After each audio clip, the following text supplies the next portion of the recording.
तो भक्ति मार्ग में जाने को ही मानने के अर्थ में लिया है। इसमें एक खास बात समझने की है कि परमात्मा को जानना और मानना दोनों ही ज्ञान है, तथा संसार को सत्ता देकर संसार को जानना और मानना दोनों ही अज्ञान है। जो परमात्मा को जानता है और मानता है वो तो ज्ञान है, और जो संसार को जानता मानता है वो अज्ञान है। जिसकी वाणी मेरे गुण, नाम और लीला का वर्णन करती करती गदगद हो जाती है, जिसका चित्त मेरे रूप, गुण, प्रभाव और लीलाओं को याद करते करते द्रवित हो जाता है, जो बारंबार रोता है, कभी हंसने लगता है, कभी लज्जा छोड़कर ऊंचे स्वर से गाने लगता है, कभी नाचने लगता है, ऐसा मेरा भक्त सारे संसार को पवित्र कर देता है। संसार को तत्व से जानने पर संसार की स्वतंत्र सत्ता का अभाव हो जाता है, और परमात्मा को तत्व से जानने पर परमात्मा का अनुभव हो जाता है। ऐसे ही संसार भगवत स्वरूप है, ऐसा दृढ़ता से मानने पर संसार की स्वतंत्र सत्ता का अभाव हो जाता है, और फिर संसार संसार रूप से न दिखकर भगवत स्वरूप दिखने लगता है। संसार में हमें फिर जहाँ भी दिखाई देता है परमात्मा ही परमात्मा दिखाई देता है। तात्पर्य यही, परमात्मा का अनुभव होने पर जानना और मानना दोनों एक हो जाते हैं। इति ज्ञानवान मां प्रपद्यते। जो प्रतिक्षण बदलने वाले संसार की सत्ता को मानते हैं वे अज्ञानी हैं, मूढ़ हैं, परंतु जिनकी दृष्टि कभी न बदलने वाले भगवत तत्व की तरफ रहती है वे ज्ञानवान और असमूढ़ हैं। ज्ञानवान कहने का तात्पर्य है कि वह तत्व से समझता है कि सब जगह, सब में और सबके रूप में वस्तुतः एक भगवान ही है। ऐसे ज्ञानवान को ही आगे 15वें अध्याय के 19वें श्लोक में सर्वविद कहा गया है। ज्ञानवान की शरणागति अर्थार्थी, आर्त और जिज्ञासु भक्तों की तरह नहीं है। भगवान ने ज्ञानी को अपनी आत्मा बताया है। ज्ञानी त्वात्मेव मे मतम। जब ज्ञानी भगवान की आत्मा हुआ तो ज्ञानी की आत्मा भगवान हुए। जब ज्ञानी भगवान की आत्मा हुआ तो ज्ञानी की आत्मा भगवान हुए। अतः एक भगवत तत्व के सिवा दूसरी सत्ता ही नहीं रही। इसलिए ज्ञानी की शरणागति उन तीनों भक्तों से विलक्षण होती है। उसके अनुभव में एक भगवत तत्व के सिवाय कोई दूसरी सत्ता होती ही नहीं, यही उसकी शरणागति है। भगवान की दृष्टि में अपने सिवाय कोई अन्य तत्व है ही नहीं। मयि सर्वमिदं प्रोक्तम सूत्रे मणिगणा इव। जैसे सूत की माला में मणियों की जगह सूत की गांठ लगा दी तो माला में सूत के सिवाय अन्य क्या रहा? केवल सूत ही रहा। हाँ, दिखने में गांठें अलग दिखती हैं और धागा अलग दिखता है, परंतु तत्व से एक ही चीज है सूत। चाहे गांठ लगा दो जब भी, और वैसे धागा है। ऐसे परमात्मा संसार में व्यापक दिखते हैं, परंतु तत्व से परमात्मा और संसार एक ही है। उनमें व्याप्य व्यापक का भाव नहीं है, अतः सब कुछ एक वासुदेव ही है। ऐसा जिसको अनुभव होता है वह भी भगवत स्वरूप ही हुआ। भगवत स्वरूप हो जाना ही उसकी शरणागति है। जो समय भगवान को देख लेते तो भगवान की शरणागति से महात्मा दुर्लभ है। बहुत से मनुष्य तो हमें परमात्मा की प्राप्ति करनी है इस तरफ दृष्टि ही नहीं डालते, और ऐसा चाहते ही नहीं। जो इस तरफ दृष्टि डालते हैं वे भी उत्कंठा पूर्वक अनन्य भाव से अपने जीवन को सफल करने में नहीं लगते। जो अपना कल्याण करने में लगते हैं वे भी मूर्खता के कारण परमात्मा प्राप्ति से निराश होकर अपने असली अवसर को खो देते हैं, जिससे वे परम लाभ से वंचित रह जाते हैं। इसी अध्याय के 30वें श्लोक में भगवान ने कहा है कि मनुष्यों में हजारों और हजारों में कोई एक मनुष्य वास्तविक सिद्धि के लिए यत्न करता है। यत्न करने वाले उन सिद्धों में भी कोई एक मनुष्य सब कुछ वासुदेव ही है ऐसा तत्व से जानता है। ये लाखों मनुष्य परमात्मा की प्राप्ति के लिए निकलते हैं, लेकिन कुछ तो आधे रास्ते से लौट जाते हैं, कुछ पूरे रास्ते तक पहुंच जाते हैं, और उनमें से भी कोई एक ही परमात्मा तत्व को जान पाता है। ऐसा तत्व से जानने वाला महात्मा अत्यंत दुर्लभ है। इसका तात्पर्य यह नहीं है कि परमात्मा दुर्लभ है, प्रत्युत सच्चे हृदय से परमात्मा प्राप्ति के लिए लगने वाले दुर्लभ है। परमात्मा तो सुलभ है, लेकिन अपन लगते नहीं है परमात्मा की प्राप्ति को। दृढ़ निश्चय कर ले अपन तो मिल जाएगा भगवान। सच्चे हृदय से परमात्मा प्राप्ति के लिए लगने पर मनुष्य मात्र को परमात्मा प्राप्ति हो सकती है, क्योंकि उसकी प्राप्ति के लिए ही मनुष्य शरीर मिला है। भगवान ने इसलिए मनुष्य शरीर दिया है जिससे कि वो अपना उद्धार कर सके। मनुष्य ही एक ऐसा है जो कर्म करता है और अपने को और ऊंचा उठा सकता है। संसार में सबके सब मनुष्य धनी नहीं हो सकते। सुन लो ये बाबू जी बोलते वगैरह, कि संसार में सबकी इच्छा पूरी ना हो सके, नहीं हो सकते, सभी पुत्रवान नहीं हो सकते, लेकिन परमात्मा को प्राप्ति सब कर सकते चाहे तो, वो खुद के ऊपर है।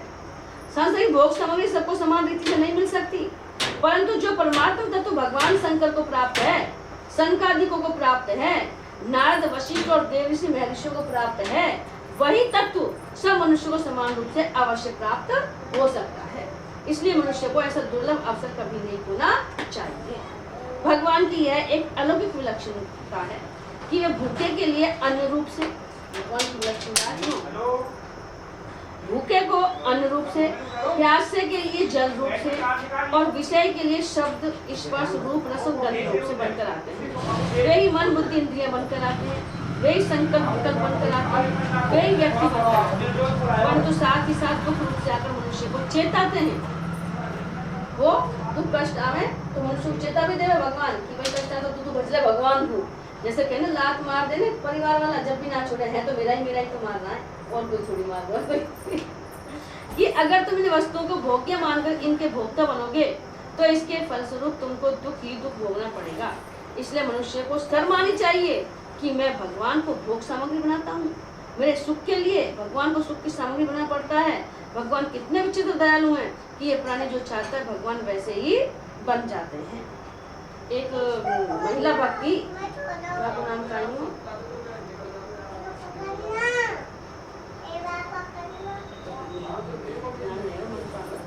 तो वह भगवान को भजन करे करी, अब अगर सासू को कर बना देवी, कारण बंद कर देवी तो भगवान फिर खोल देगा, ऐसी बात है। फिर एक दिन काय करो कि मंडली जा रही वहाँ से विठल के वहाँ, अरे वो ये वो कर्मवती भाई, कर्मेती एक और है ना, जब वो जा रही, अब जब जाके उन भक्त मंडली जा रही ना तो वहाँ उनके संग के मन पानी में जा रही उन्होंने कि कहाँ जा रहे तो विठल जी के जाए, तो मन में तो मेरे पता पर मैं कैसे जाऊँ, आई बेचारी घर आ गई, जब अब तो विठल के जाएगा तो अब कमरा बंद कर दिया। और भगवान ने देखी करी बड़ी इच्छा थी, इच्छा है, भगवान खुद बन के आया हुआ कर्मा में और खुद बन गया, वह खुद खोल के छोड़ दे, तू जा रहा वह चलेगी वहाँ, फिर वहाँ देखो भगवान वह काम करे, खूब गई छोरी, वह रोटी भगवान ने वह खूब भोजन बनावा, उनको सारा काम करेगा भगवान, जैसे वह बहू करेगी ले आओ। तो भगवान की है कि जैसे भगवान चाहते हैं, प्राणी चाहता है भगवान वैसे ही बन जाते हैं। देखने सुनने और समझने में जो कुछ आ रहा है और जो मन बुद्धि इंद्रियों का विषय नहीं है वैसा भगवान ही है और भगवान का ही ऐसा मान ले, वास्तविकता से अनुभव कर ले तो मनुष्य विलक्षण हो जाता है, सह महात्मा सुदुर्लभ हो जाता है। एक बैरागी बाबा जी थे, अब सुनिए साहब, एक बैरागी बाबा जी थे, वे गणेश जी का पूजन किया करते थे। उनके पास सोने की बनी हुई एक गणेश जी की और चूहे की मूर्ति थी, वे दोनों मूर्तियां तोल में बराबर थी, एक तो गणेश जी की एक चूहा की। एक बार बाबा ने तीर्थ में जाने का विचार किया और वे उन मूर्तियों की बिक्री करने के लिए सुनार के पास गए। सुनार ने उन दोनों मूर्तियों को तोल कर दोनों के बराबर दाम बता दिए। भाई तोल में तो बराबर, सुनार तो तोल समझ लो, या छोटे गणेश जी या सवारी है या महात्मा जी को तोल बता दियो। तो बाबा जी सुनार पर बिगड़ गए कि तू क्या कह रहा है, गणेश जी तो देवता है, चूहा उनका वाहन है, पर तू दोनों का बराबर मूल्य बता रहा है, ये कैसे हो सकता है? सुनार बोला कि बाबा जी मैं गणेश और चूहे को नहीं खरीदता हूँ, मैं तो सोना खरीदता हूँ। सुनार ने की मेरे को मतलब ना गणेश जी के चूहा की है, मैं तो सोना को बोल करता हूँ। सोने का जितना वजन होगा उसके अनुसार ही उसका मूल्य होगा। अगर सुनार गणेश और चूहे को देखेगा तो उसका सोना नहीं दिखेगा, और अगर सोने को देखेगा तो उसको गणेश और चूहा नहीं दिखेगा। इसलिए सुनार न गणेश को देखता है न चूहे को, वह तो केवल सोने को ही देखता है। ऐसे भगवान के साथ अभिन्न हुआ महात्मा संसार को नहीं देखता, वह तो केवल भगवान को ही देखता है। कितना छोटा दिया। कोई एक संत रास्ते में चलते चलते किसी खेत में लघु शंका करने को बैठे। उस खेत के मालिक ने उनको देखा तो मदिरा चुराने वाला यही आदमी, उन्होंने सोचा कि मदिरा चुरा रहा है, यही आदमी है। ऐसा समझकर पीछे से आकर उनके सिर पर लाठी मार दी। फिर देखा कि ये तो कोई बाबा जी है, गलती होगी, अतः हाथ जोड़कर बोला महाराज मैंने आपको जाना नहीं और चोर समझकर लाठी मार दी, इसलिए महाराज मुझे माफ कर दो। संत ने कहा, माफ क्या करना, तूने मेरे को तो मारा नहीं, तूने तो चोर को मारा है। भाई चोर समझे तूने तो। उसने कहा, अब क्या करूं महाराज। संत ने कहा, तेरी जैसी मर्जी हो वैसे कर। उसने संत को बैलगाड़ी में ले जाकर अस्पताल में भर्ती करा दिया। वही वाला मैं बता दिया आपको, गाय वाला उदाहरण दिया मैंने, क्या भैया दिया।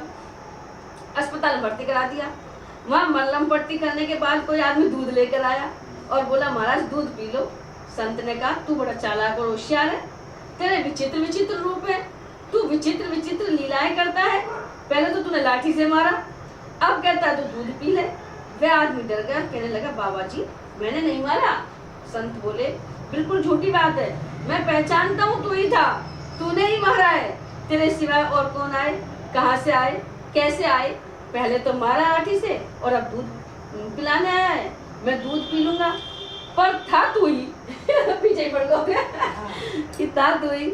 इस तरह बाबा जी तो अपनी वासुदेव सर्वम वाली भाषा में बोल रहे थे कि सभी भगवान है। और मैं सोच रहा था कि बाबा जी कहीं फंसा न दे कि कोई आ जाए, पुलिस वालों कहते तू नहीं मारो, ये तो भला कर रहा हूँ, बुरा हो जाएगा ना, होम करता आज जलाए।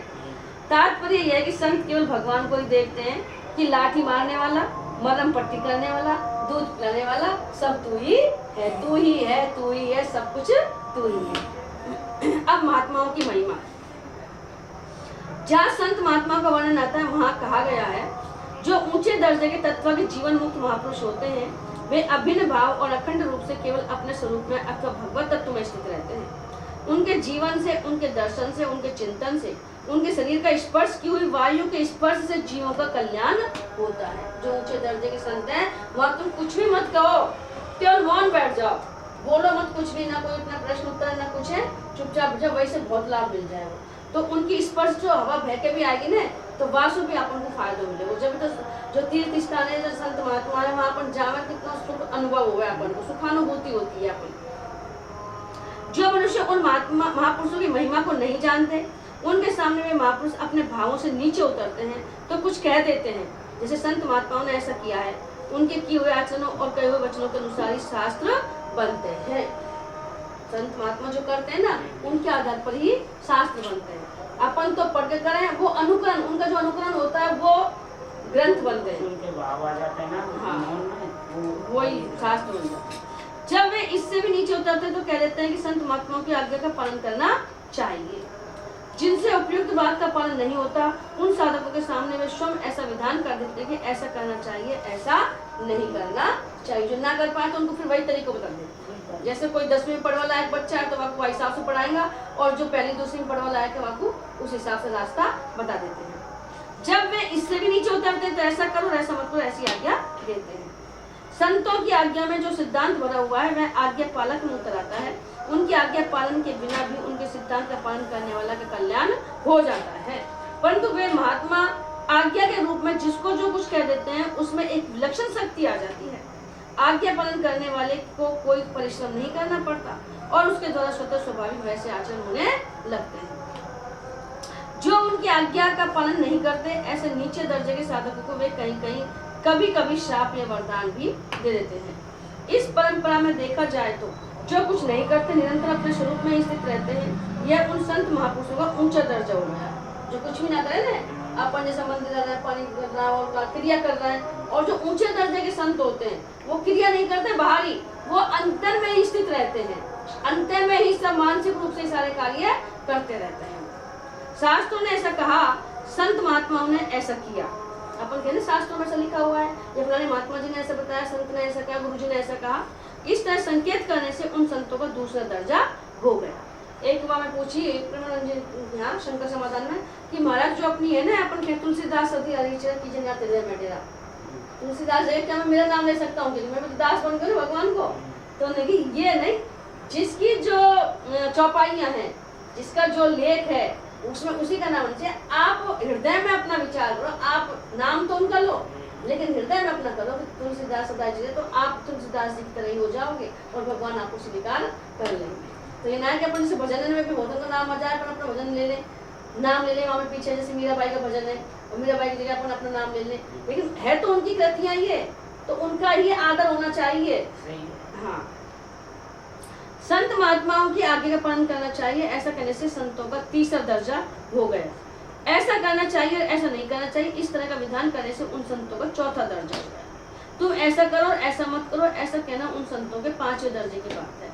शाप और वरदान देना उन संतों के 6ठे दर्जे की बात है। सहज में नहीं देते शाप और वरदान, बहुत थोड़े मतलब हल्के दर्जे के जो होंगे ना वो ही देते हैं शाप या वरदान। इन सब दर्जों में संत महापुरुषों का जो नीचे उतरना है उनमें उनकी क्रमशः अधिक दयालुता है। वे शाप और वरदान दे दें, ताड़ना कर दें, इसमें उन संतों का दर्जा तो नीचे हुआ, पर इसमें उनका अत्यधिक त्याग है, कारण कि उन्होंने जीवों के उद्धार के लिए ही नीचा दर्जा स्वीकार किया है। वो ये चाहते हैं कि इनका उद्धार हो जाए। अब कहते हैं कि अगर शिष्य कोई गलत काम करता है तो वो गुरु को मिलता है, अच्छा करेगा तो भी मिलेगा, बुरा करेगा तो भी मिलेगा। तो उन्होंने बताया प्रेमानंद महाराज जी ने कि ये बात ठीक है, ये हम इसलिए कहते हैं कि जिससे आप अच्छे कार्य में लग सको, और तुम जब अच्छा करोगे तो हमें ये इनाम स्वरूप होता है, हमें खुशी होती है। जैसे बुरा काम करोगे तो माँ बाप भी फंसे। अभी ये कांड हुआ है पुणे में, कार वालों, आपने समाचार सुना होते, लड़को 17 साल को तो बाबा में चली गई, रात में भी दारू वारू पी गया वो करके, और 2.5 लाख की कार है, तो वहाँ को एक्सीडेंट हो गया। तो वहाँ के चक्कर में जज ने फैसला दे दिया एक निबंध लिख दो उसको छोड़ दे जाए। तो और जनता भड़क की कि 2 आदमियों का मर्डर कर दिया उस कार से, और ये बच्चा है जो निबंध लिख दो छोड़ दिया, ये क्या का निर्णय है? पूरी जनता ने कर दी। फिर बाबू सजा होगी लड़का को, मतलब बाल गिरे भेज दिया, 18 साल को ना होने। फिर वहाँ को बाप भी आ गो, बाप को जेल में ले लियो, वहाँ को दादा भी आ गो, दादा को भी ले लियो। तो बुरा कर्म करेगा तो उनको मिलेगा, जैसे ऐसे गुरु को मिलता है, अच्छा या बुरा कर्म अपन करते हैं तो उनको मिलता है। तो इसलिए गुरु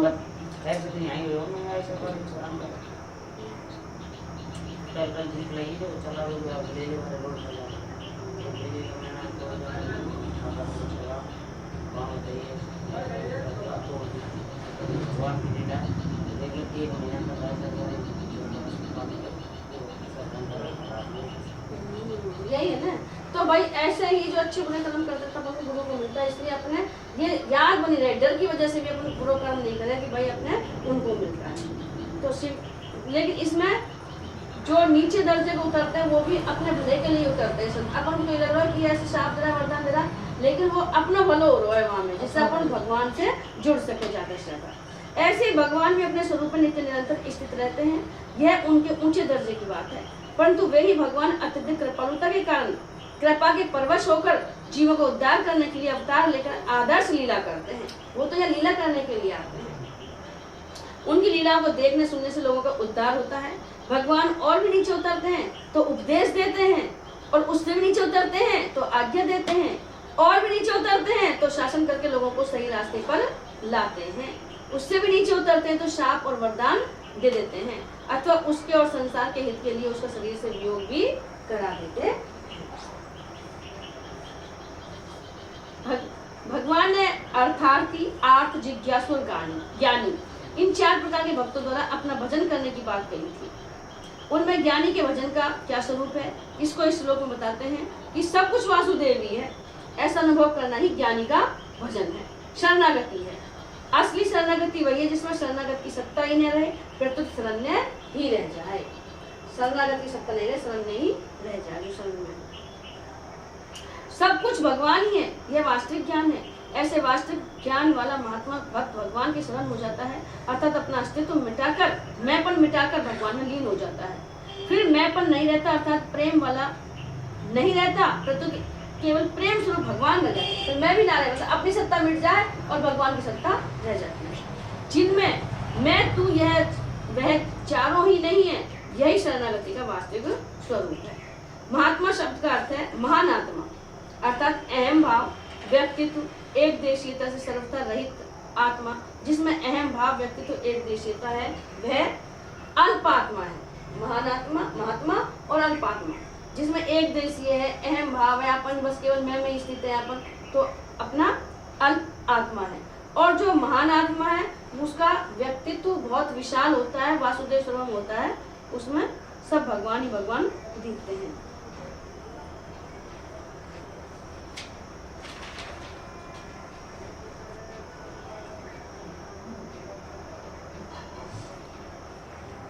भगवान संपूर्ण संसार के बीज है।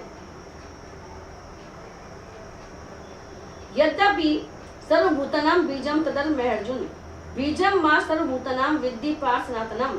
बीज से जितनी चीजें पैदा होती हैं वे सब बीज रूपी होती हैं। जैसे गेहूं से पैदा होने वाली खेती को भी गेहूं ही कहते हैं। पहले गेहूं डालेंगे अपन, टमाटर भी नहीं डालेंगे।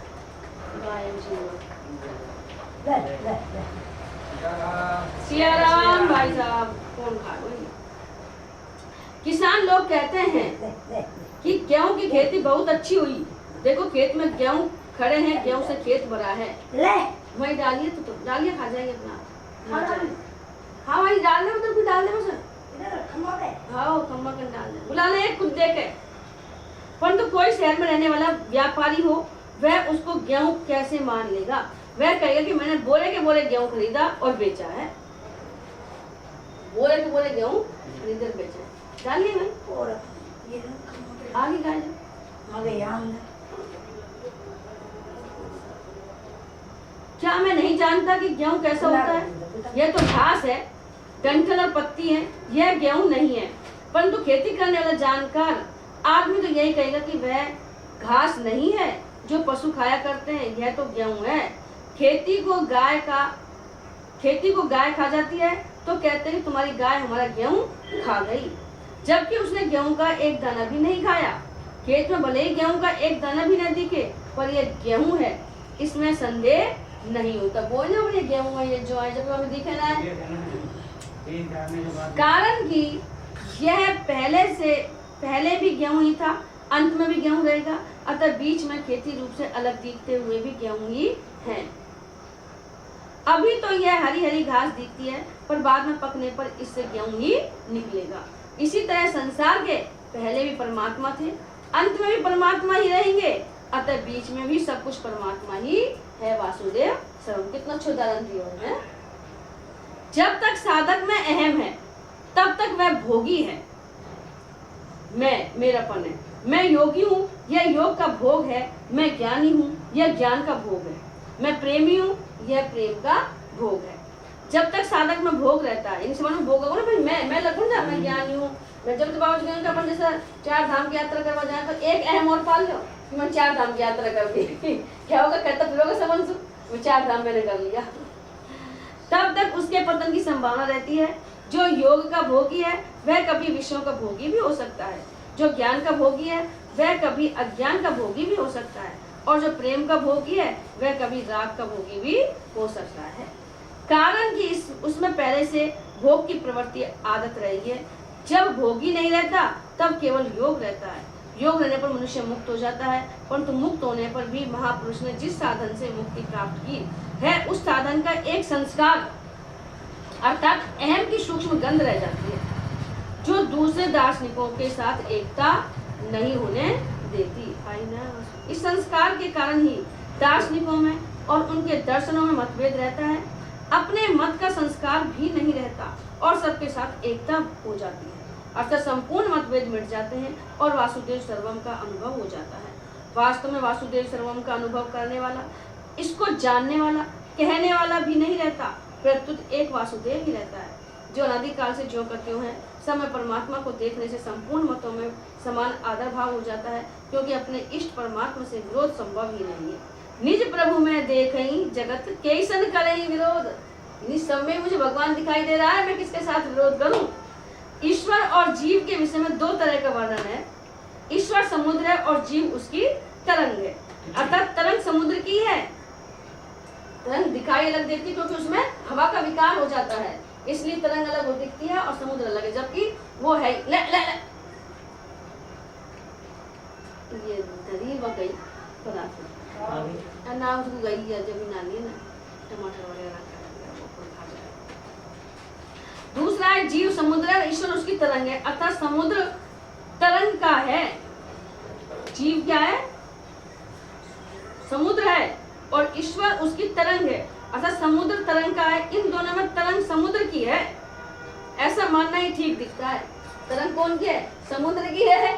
देखो कहवा पर फर्क पड़ता है थोड़ा सा। एक तो ईश्वर समुद्र है और जीव उसकी तरंग है। एक मतलब तरंग जीव बता दी है, और दूसरे बताया जीव समुद्र है और ईश्वर उसकी तरंग है, अर्थात समुद्र तरंग का है। इन दोनों में तरंग समुद्र की है, ऐसा मानना ही ठीक दिखता है। समुद्र तरंग का है ऐसा मानना ठीक नहीं दिखता, क्योंकि समुद्र अपेक्षाकृत नित्य है और तरंग अनित्य है। तरंग क्षणभंगुर है, 1 मिनट में उठती है 1 मिनट में चली जाती है। अतः तरंग समुद्र की होती है, समुद्र तरंग का नहीं होता। अगर अपने को समुद्र और ईश्वर को तरंग माने तो इस मान्यता से अनर्थ होगा, क्योंकि ऐसा मानने से अभिमान पैदा हो जाएगा तथा अहम चिच्चर ग्रंथि तो नित्य रहेगा और ईश्वर अनित्य हो जाएगा। अहम रह जाएगा, ईश्वर अनित्य रह जाएगा। कारण कि जीव में अनादिकाल से अहम का अभ्यास पड़ा हुआ है, अतः जहाँ स्वरूप को अहम करेंगे वहाँ वही अहम आएगा जो अनादिकाल से है। उस अहम के मिटने से ही मुक्ति होती है। उपयुक्त दोनों बातों के बाद तीसरी एक विलक्षण बात है कि जल तत्व में न समुद्र है न तरंग है, अर्थात वहाँ समुद्र और तरंग का भेद नहीं है, वो जल है। यही वास्तविक बात है। समुद्र और तरंग तो सापेक्ष है, पर जल तत्व निरपेक्ष है। जैसे जल तत्व में समुद्र, नदी, वर्षा, ओस, कोहरा, भाप। अब आयो तू जब सु राम राम। हमने अभी रखा है सब टमाटर वगैरह, वो मैंने की बात गाय के मारे कोई बात वहाँ रख दिया और नहीं कर तेरी सब अंदर दिया कोई बात मैंने की आज नया खाई बताओ। ओस, कोहरा, भाप, बादल आदि सब मिटकर एक हो जाते हैं। ऐसे ही वासुदेव सर्वम में सभी साधन योग मार्ग मिटकर एक हो जाते हैं। जैसे जल तत्व में कोई भेद नहीं है, ऐसे ही वासुदेव सर्वम में कोई भेद नहीं है। मतभेद से असंतोष होता है, पर वासुदेव सर्वम में कोई मतभेद न होने पर सबको सर्वथा संतोष हो जाता है। वासुदेव सर्वम में न योगी है, न ज्ञानी है, न प्रेमी है, इसलिए इसका अनुभव करने वाला महात्मा अत्यंत दुर्लभ है। एक ही जल, बर्फ, कोहरा, बादल, ओला, वर्षा, नदी, तालाब, समुद्र आदि अनेक रूपों में हो जाता है सब में जल ही, लेकिन उसका रूप विभिन्न प्रकार के हो गए। कढ़ाई में बर्फ डालकर उसको अग्नि पर रखा जाए तो बर्फ पिघल कर पानी हो जाएगी, फिर पानी भी भाप हो जाएगा और भाप परमाणु होकर निराकार हो जाएगा। जल ही कोहरा रूप से होता है, वही बादल रूप से होता है, वही निराकार रूप से होता है, वही बर्फ रूप से होता है, वही ओला रूप से होता है, वही वर्षा रूप होकर पृथ्वी पर बरसता है, और वही नदी रूप से होता है, वही समुद्र रूप से होता है। अनेक रूपों से होने पर भी तत्व से जल एक ही रहता है। कितने रूप हो गए जल के हैं? इसी तरह एक ही भगवान अनेक रूप से बन जाते हैं। कोई राम का रूप से, कोई कृष्ण का रूप से, कोई महादेव जी का रूप से, कोई अन्य हनुमान जी का रूप से। तो है भगवान एक ही, लेकिन वो तत्व अनेक रूपों में है। जैसे जल ठंडक से जमकर बर्फ हो जाता है और गर्मी से पिघलकर तथा भाप बनकर परमाणु हो जाता है, ऐसी अज्ञानी रूपी ठंडक से भगवान स्थूल तथा जड़ संसार रूप से दिखते हैं, और ज्ञानी रूप अग्नि से सूक्ष्म तथा चेतन वासुदेव रूप से दिखते हैं। जल चाहे बर्फ रूप से दिखे, चाहे भाप, बादल आदि रूपों से दिखे, है वह जल ही, जल के सिवाय कुछ नहीं है। ऐसे ही भगवान चाहे संसार रूप से दिखे, चाहे अन्य रूपों से दिखे, वे भगवान ही है, भगवान के सिवाय कुछ भी नहीं है। जैसे बताया कि वृंदावन में सब भगवान ही है, वृंदावन में कहीं भी भगवान ही न दिख सके, क्योंकि सब पूरा महल है, जो पूरा वृंदावन है वो भगवान की लीला खेलने के लिए महल है। वो कहीं भी जा सकते हैं, किसी भी रूप में देख सकते हैं। बच्चा में वहाँ भगवान का रूप देखे, वहाँ पे लड़की में राधा का रूप और लड़का में कृष्ण का रूप। साधक से एक गलती होती है, अपने को अलग रखकर संसार को भगवत स्वरूप देखने की चेष्टा करता है, अर्थात वासुदेव सर्वम को अपनी बुद्धि का विषय बनाता है। वास्तव में दिखने वाला संसार ही भगवत स्वरूप नहीं है, प्रकृति देखने वाला भी भगवत स्वरूप, दिखने वाला नहीं है, देखने वाला भी भगवत स्वरूप है। सकल विद्मय च वासुदेव, अतः साधक को ऐसा मानना चाहिए कि अपनी देह सहित सब कुछ भगवान ही है, अर्थात शरीर भी भगवत स्वरूप है, अपना शरीर भी भगवत स्वरूप है, इंद्रिया भी भगवत स्वरूप है, मन भी भगवत स्वरूप है, बुद्धि भी भगवत स्वरूप है, प्राण भी भगवत स्वरूप है और अहम भी भगवत स्वरूप है। सब कुछ भगवान ही है। इसको मानने के लिए साधक को बुद्धि से जोर नहीं लगाना चाहिए, प्रत्युत सहज रूप से जैसा है वैसा स्वीकार कर लेना चाहिए। इसलिए श्रीमद् भागवत में आया है, सर्व ब्रह्मात्मकम तस्य विद्या गुणैश्या परिपश्यन्नु परमेत संतो मुक्त संशय। जब सब कुछ भगवान ही है ऐसा निश्चय हो जाए, तब साधक इस अध्यात्म विद्या अर्थात ब्रह्म विद्या के द्वारा सब प्रकार से संशय रहित होकर सब जगह भगवान को भली भांति देखता हुआ उपराम हो जाए, अर्थात सब कुछ भगवान ही है, यह चिंतन भी न रहे, परंतु साक्षात भगवान ही दिखने लगे। तात्पर्य है कि सब कुछ भगवान ही है। इस भाव से भी उपराम हो जाए, अर्थात न दृष्टा रहे, न दृश्य रहे और न दर्शन ही रहे, न देखने वाला रहे, न दिखने वाला रहे और न दिखने की वृत्ति ही रहे, केवल भगवान ही रहे। वासुदेव राम का अनुभव अनेक दृष्टियों से हो सकता है। जैसे क्रिया पदार्थ और व्यक्तित्व का तो आदि और अंत होता है, पर सत्ता निरंतर ज्योति क्यों रहती है। इसलिए मनुष्य मात्र को क्रिया पदार्थ और व्यक्ति के अभाव का तो अनुभव होता है, पर अपनी सत्ता के अभाव का अनुभव कभी किसी को नहीं होता। इस नित्य निरंतर रहने वाली सत्ता का अनुभव होना विवेक की दृष्टि से वासुदेव सर्वम। सृष्टि से पहले भी केवल भगवान थे और पीछे भी केवल भगवान रहेंगे। फिर बीच में भगवान के सिवाय दूसरा कैसे आ सकता है। पहले भी भगवान थे और पीछे भी रहेंगे, तो फिर बीच में क्या रह सकता है। यह युक्ति की दृष्टि से वासुदेव मेरे तो एक भगवान ही है, भगवान के सिवाय मेरा कोई है ही नहीं, और कोई है तो होगा, हमें उससे क्या मतलब। नहीं कोई बात नहीं। यह सीधे सरल विश्वासी भक्तों की दृष्टि से वासुदेव सर्वम है। जो सीधे सरल भक्त होते हैं वो कहते हैं कि मेरा तो केवल भगवान ही है, मेरा और कोई है ही नहीं, और होगा तो मुझे इससे कोई मतलब नहीं है।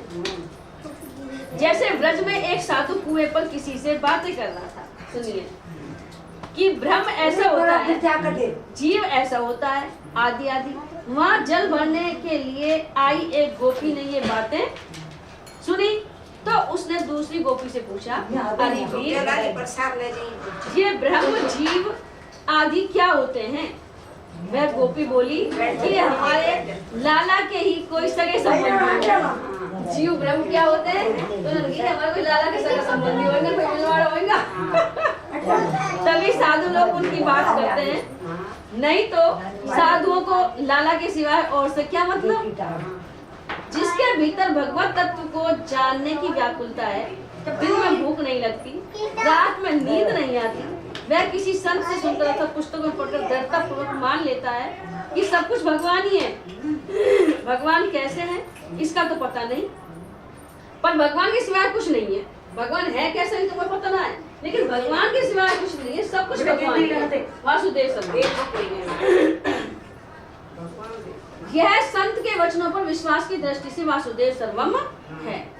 संत वचन पर प्रत्यक्ष से भी बढ़कर विश्वास होने पर फिर वैसा ही दिखने लग जाता है, अर्थात अनुभव हो जाता है। दिखने का अनुभव हो जाए, अलग ही अनुभूति हो जाए। जब अपन मान में लग जाए, कोई कुछ करे ना, तो कहने गूंगा को गुड़ हो जाए। अपन व्यक्त ना कर सके, अनुभव तो हो रहा है। अपनी कृपा भी अपन जाना कि भगवान कृपा अपने ऊपर बरस रही है, बहुत बरस रही है, लेकिन अनुभव होता है उसका। ये नहीं कि भाई भगवान बोल ऊपर पहन के ही आएगा।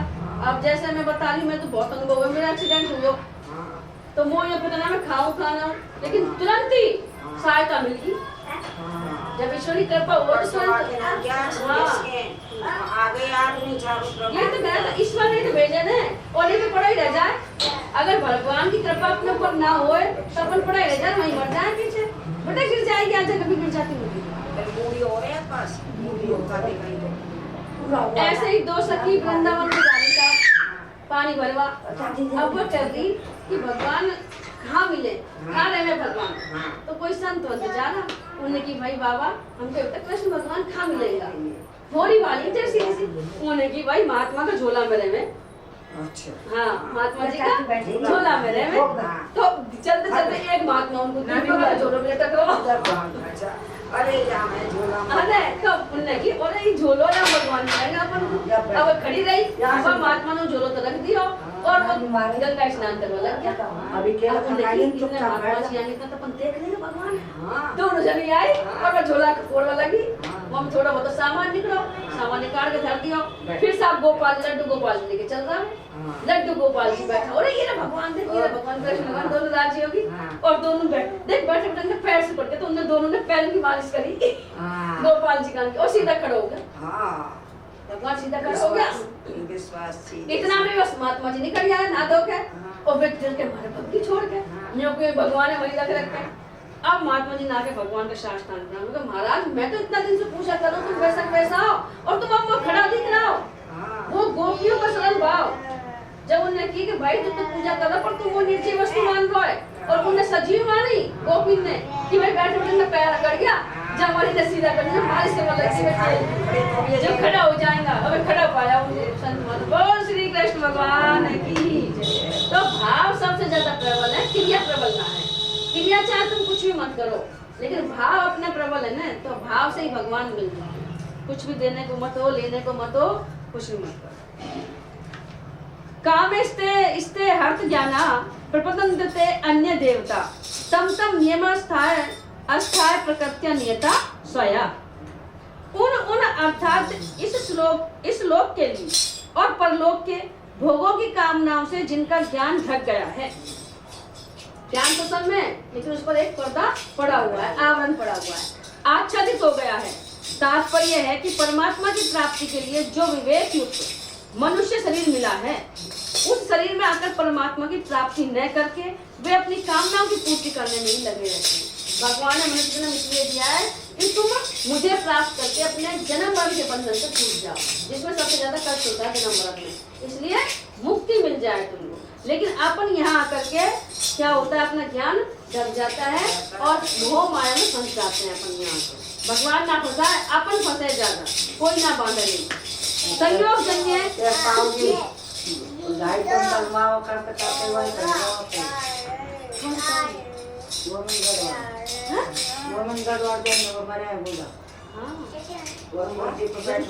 पूरा गाँव करो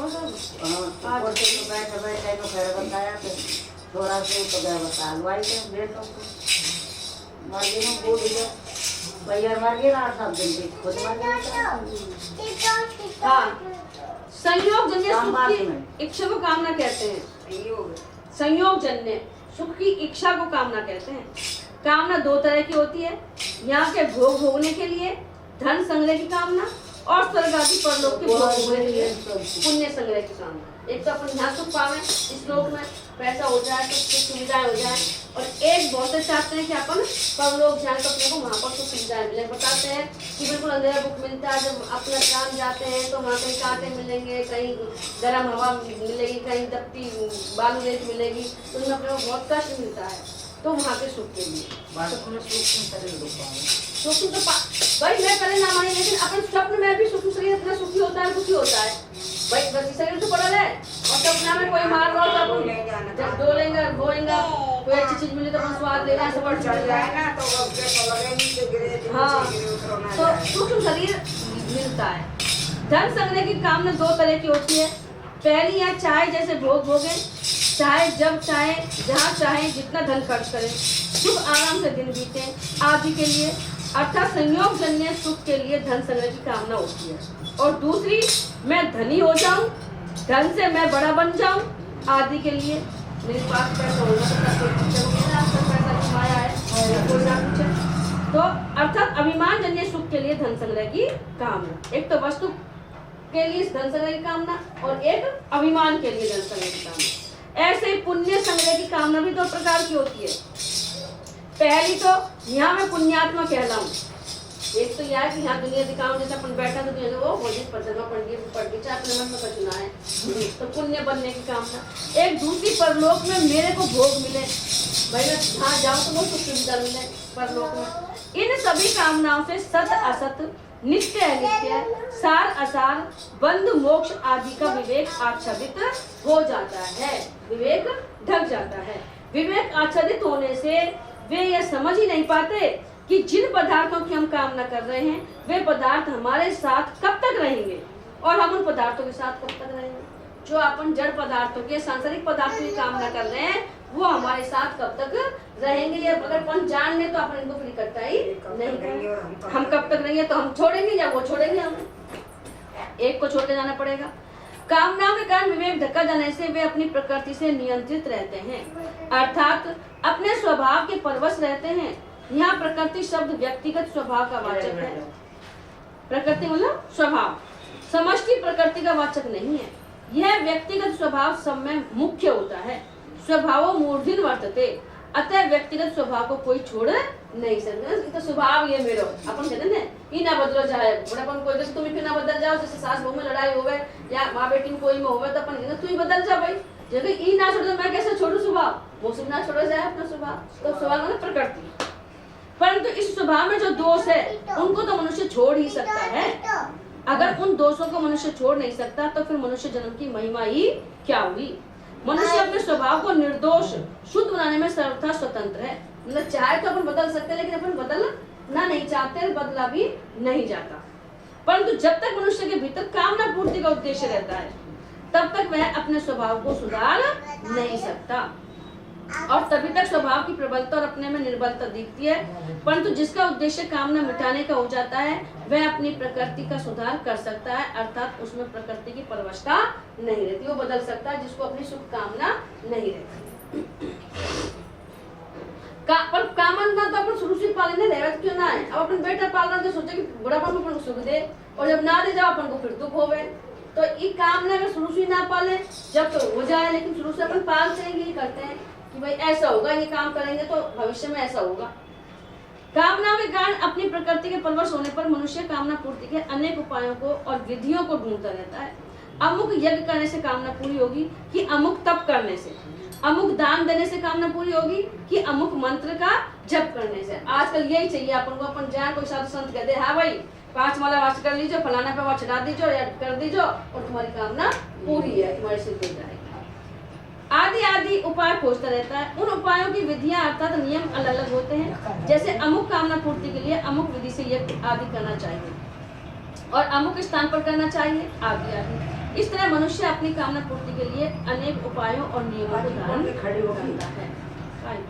कामना पूर्ति के लिए अनेक उपायों और नियमों को धारण करके मनुष्य अन्य देवताओं की शरण लेते हैं, भगवान की शरण नहीं लेते। अन्य देवताओं की शरण लेते हैं, वो कामना पूर्ति के लिए भगवान की नहीं लेते। यहाँ अन्य देवता कहने का तात्पर्य है कि वे देवताओं को भगवत स्वरूप नहीं मानते, प्रत्युत उनकी अलग सत्ता मानते हैं। इसी से उनको अंत वाला फल मिलता है, नाशवान फल मिलता है। अंतवत्तु फलम त्वेषाम। अगर वे देवताओं की अलग सत्ता न मानकर उनको भगवत स्वरूप ही माने तो फिर उनको अंत वाला फल नहीं मिलेगा, प्रत्युत अविनाशी फल मिलेगा जो कभी नष्ट होने वाला नहीं है। जो भगवान से कामना करता है, देवताओं में भगवान को ही मानता है। यहाँ देवताओं की शरण लेने के 2 मुख्य कारण हैं, एक कामना और एक अपने स्वभाव की परवशता। भगवान के अर्थार्थी और आर्त भक्तों में जो कामनाएं हैं वही कामनाएं इस श्लोक में वर्णित मनुष्यों में भी हैं, परंतु दोनों में फर्क यह है कि अर्थार्थी और आर्त भक्तों में कामना की मुख्यता नहीं है, प्रत्युत भगवान की मुख्यता है। वो भगवान को भजते हैं। अर्थार्थी और आर्त भजते तो कष्ट के मिटाने के लिए ही हैं, लेकिन उनमें अर्थ की मुख्य नहीं कि हमको अर्थ चाहिए ही चाहिए, इसलिए वे हत ज्ञाना नहीं है। परंतु यहाँ वर्णित मनुष्य में कामना की मुख्यता है, इसलिए ये हत ज्ञाना है। अर्थार्थी और आर्त भक्त तो केवल भगवान के ही शरण होते हैं, पर ये मनुष्य भगवान को छोड़कर अन्य देवताओं के शरण लेते हैं। कोई जैसे बता दे ना मेरी यहाँ कामना पूरी ना, कोई ना कहते देवी माई पूज ले या पीपल गया चढ़ा दे, तो अपन इनको छोड़ के और वह काम करवा लग जाए। तो यहाँ यही बता रहा है कि कामनाएं ये भगवान के शरण होते हैं, पर ये मनुष्य भगवान को छोड़कर अन्य देवताओं के शरण जाता है। लेकिन जो भक्त है वो छोड़ दियो, बेल पत्थर पूज में लग दी, सब दुनिया बढ़िया। दुनिया कोई कह दे कछु भाई के चले जा, छोड़ दिया देवी माई महादेव बाबा छोड़ दिया। अच्छा, और बेल पत्थर पूज में लग रही दुनिया बढ़िया। ये समय टोड़े वाले भी सब जाए जान कितना टोड़ा वाला। अच्छा, और दुनिया बेल पत्थर के पीछे लगी हुई है भांग। हाँ चलो कोई बात ना। कामनाएं देवता मनुष्य और नियम ये सभी अनेक बढ़िया ज्यादा। अगर अनेक कामनाएं होने पर भी उपास्य देव एक परमात्मा होते हुए उपासक का उद्धार कर देंगे। अच्छा पूजा में वो अलग तरीका से करें, बढ़िया में आ जाएगी। ब्याह चढ़ाएंगा, वार चढ़ाएंगा, फिर यूं करेंगा, फिर कान में लखेंगा कछु, मतलब अलग तरीका से सारी जो विधि कोई बतावे नहीं, फिर तुम्हारी ये कामना पूरी जाएगी कैसे कर देगा। वही मतलब सादा सिंपल नहीं कि भगवान चलो हाँ वही चढ़ा दियो और वार बहुत ने देखूं। पर जो जिसमें राजी है चलो उनको मिल रहा है तो करना चाहिए, नहीं तो कहीं पर आए भी छोड़ दें। अगर जिसको करें तो भगवान ने कही कि जो भी जिस विधि से भी जो पूछता है उसको उस विधि से ही पूजने देना चाहिए, उसको फल वैसा ही मिलता है। भगवान देवता के रूप में पूछते तो देवता के रूप में, भगवान के रूप में पूछते। कामनाएं देवता मनुष्य और नियम ये सभी अनेक हुआ करते हैं। अगर अनेक कामनाएं होने पर भी उपास्य देव एक परमात्मा हो तो वे उपासक का उद्धार कर देंगे, परंतु कामनाएं भी अनेक और उपास्य देव भी अनेक हो तो उद्धार कौन करेगा? कामना भी अपनी अनेक है और उपास्य देव भी अनेक है, तो फिर उद्धार कौन करेगा? एक साधे सब सदे, सब साधे सब जाए। 5 कहते 7 मामान को बांधो हो कोई सो जाए, तो वह हिसाब है कि वाले बनाची हो। तो ऐसी देवता अपन पुकार रहे भगवान को, इतना में अपन कह के उनको ना करो, आज बुला लगी ठोक दे के आइए अभी आ जाओ। एक भगवान के सिवा दूसरी कोई वस्तु है ही नहीं। यह ज्ञान सुख की कामना के कारण बढ़ जाता है। यह कामना न तो प्रकृति की बनाई हुई है और न परमात्मा की बनाई हुई है। प्रत्येक मनुष्य की अपनी बनाई हुई है। कामना अपन पालते हैं, इसलिए इसको मिटाने की जिम्मेवारी मनुष्य पर ही है। अपन ही मिटा सकते हैं इसको, क्योंकि अपन नहीं पाली है। हत ज्ञान कहने का तात्पर्य कि यह ज्ञान नष्ट नहीं हुआ है, प्रत्युत कामना के कारण हरा गया है। किसने जिस चुरा ले अपनी चीज तो अपनी चीज है, दोबारा प्राप्त कर सकते हैं उसको। लेकिन इस बात में गीता को माया हत ज्ञाना अज्ञान व्रतम ज्ञानम आदि पदों से भी कहा गया है। हाँ,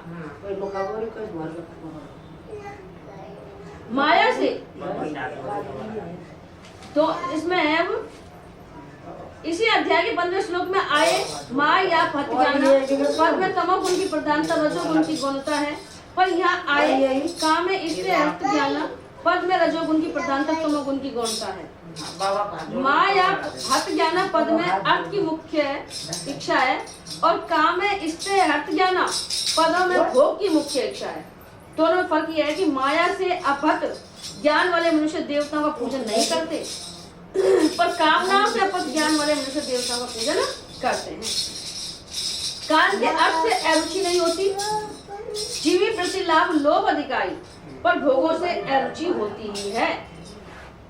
माया अज्ञाना में तो आसुर भाव का झूठ कपट बेईमानी आदि का आश्रय है, पर काम में स्त्रेय हत ज्ञाना में देवताओं का आश्रय है। अतः माया हत ज्ञाना में तो विशेष जड़ता है और काम में स्थिर हट ज्ञाना में उनकी अपेक्षा चेतनता है। जो अपने को तो दूसरे को भी जाने वह चेतन है। जो अपने को भी जाने और दूसरे को भी जाने, आत्मा और परमात्मा। और जो अपने को तो दूसरों को भी नहीं जाने वह जड़ है। जो खुद भी ना जाने और दूसरों को जाने कोशिश लगाता, परमात्मा को जाने की कोशिश नहीं करता, तो वो जड़ है। बोलो श्री कृष्ण भगवान की जय हो।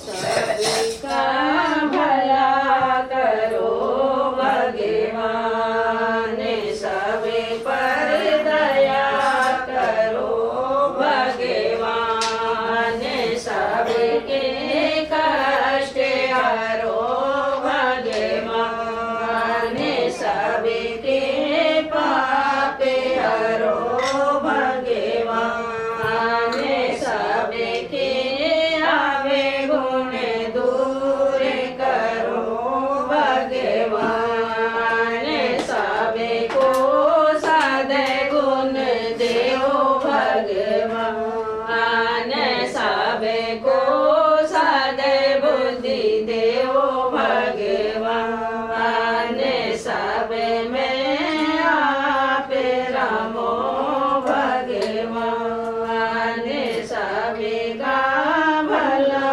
करो भगवान। प्रभु निस दिन यही है यातना कातर करुण मन की, जहाँ भी हो वहीं से लेते रहना सुधे दुखी जन की। दया में आप जैसा कौन शुभ चिंतक हमारा है, कृपालु आप जैसा कौन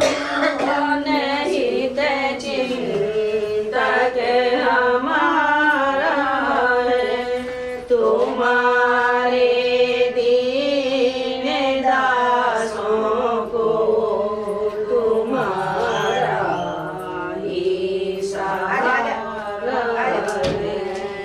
तुम्हारे दीन दासों को तुम्हारा ही सहारा है। ओ राम जय राम जय जय राम। गिनना जस्ट रखो। श्री राम जय राम जय राम जय जय राम। ओम राम जय राम जय जय राम। श्री राम जय राम जय जय राम। ओम राम जय राम जय जय राम। श्री राम जय राम जय जय राम। श्री राम जय राम जय जय राम। श्री राम जय राम जय जय राम।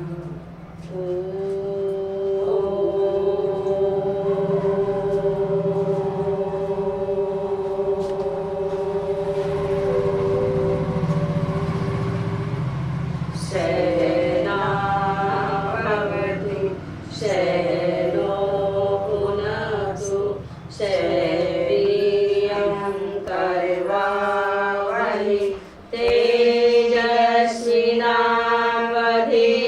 तेजस्विनावधीतमस्तु मा